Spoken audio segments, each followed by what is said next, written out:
जय जय महामाई गो तोर चरण तले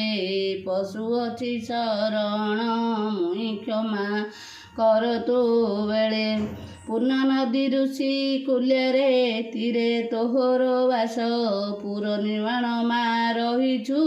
चौदिग सुबास तोहर शेष महिमा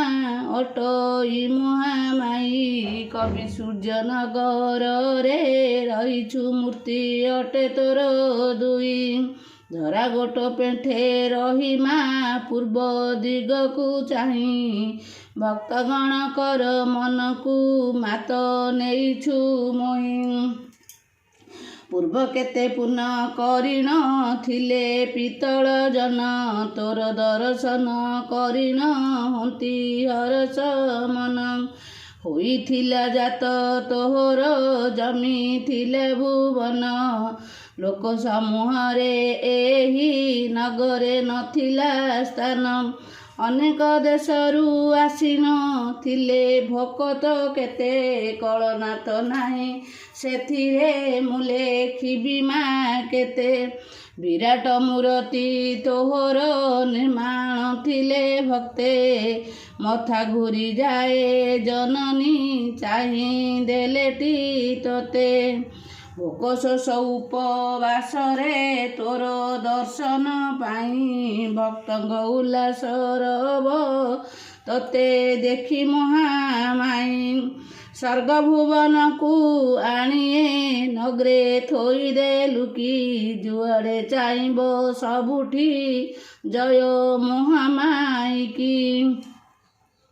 हरिबोल हुल हुली रे कंपी गला भुवन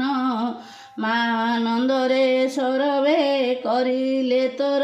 गान सुलु सुलु होई से दिन बहु थिला पवन माँ विजे करी अछंती कवि सूर्य भुवन नाही तो नहिछि नथिब एपरि जात केबे एपरि जात हेबो बोली आउ न भाव सर्वे थिला शुभ बेला बोली न भक्ते देखिले सर्वे से महामाई को चरणे भक्त रख मानबे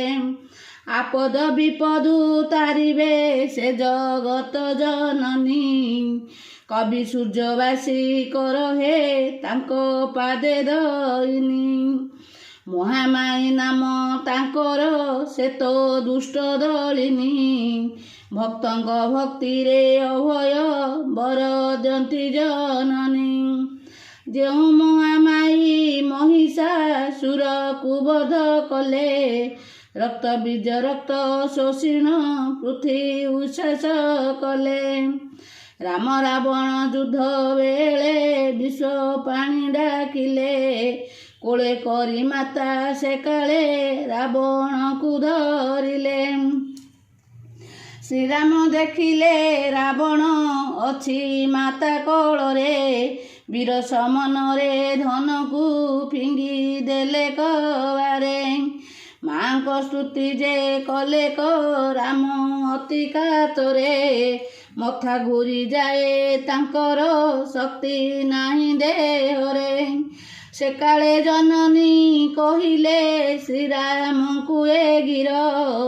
मोर पूजा गोटी श्रीराम हे तुम्भे चंचल कर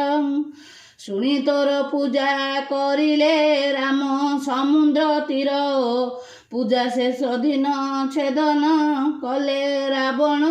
शिर मूढ़ ठारू मूढ़ अटई ए दिन बंधु छार तोर चरण रे सर्वदा मुझे अटे किंकर आहे महामाई जननी मते सुदया कर